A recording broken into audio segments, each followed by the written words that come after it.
Okey, baik. Assalamualaikum. Oh, hari ni serah Farah sikit. Kalau betul-betul kita duk main dengan dia ke apa ke. Hari ni rasa sedih sikit lah. Sedih pun gitu lah. Oh. Dia pasal ada anjing habis ikut duk bawah tu. Anjing malam. Allahu akbar. Ada dua ekor, seekor lagi kena makan dia anjing dah berkali. Tapak kaki dia tu.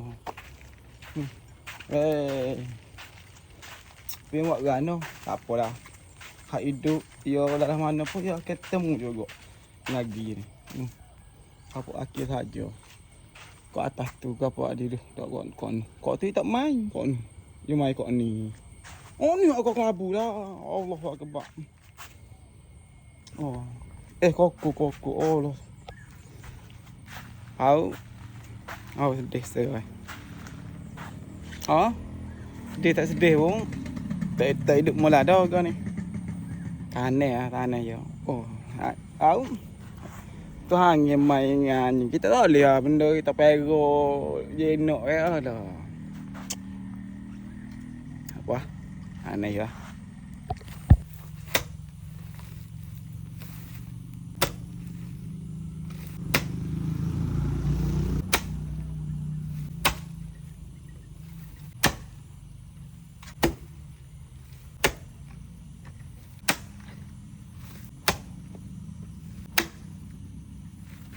Jahat weh, tanya weh.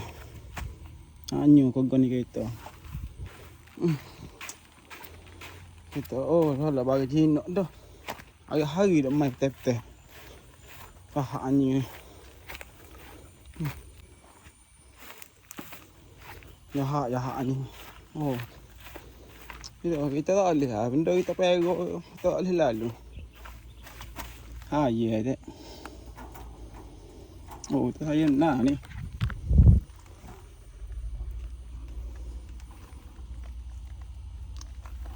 Anak petai duk main. Kita cari lagi. Tak boleh kita. Jahat ni, jahat. Apa lah. Semoga main di taman syurga pula lah. Sedih kita lah. Semoga main di taman syurga pula. Aku jaga molek dah makan, we main. Tak ada lah nak makan kakung. Sedih.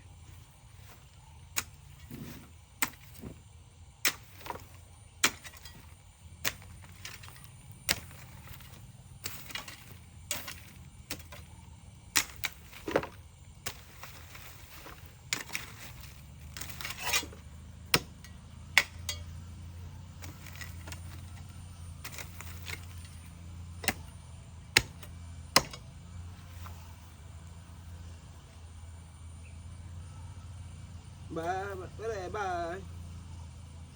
Kita jumpa mula pula. Bye. Nanti aku pergi turun pula deh.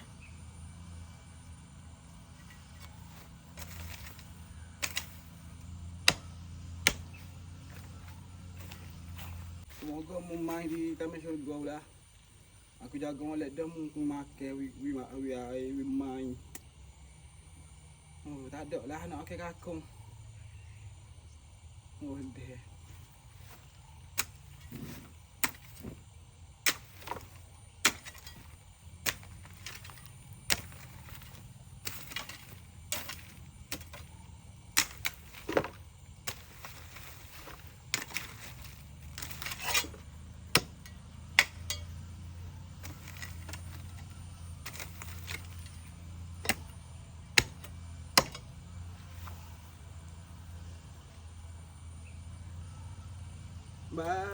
Bye. Kita jumpa mula pula. Bye. Nanti aku pergi turun pula deh.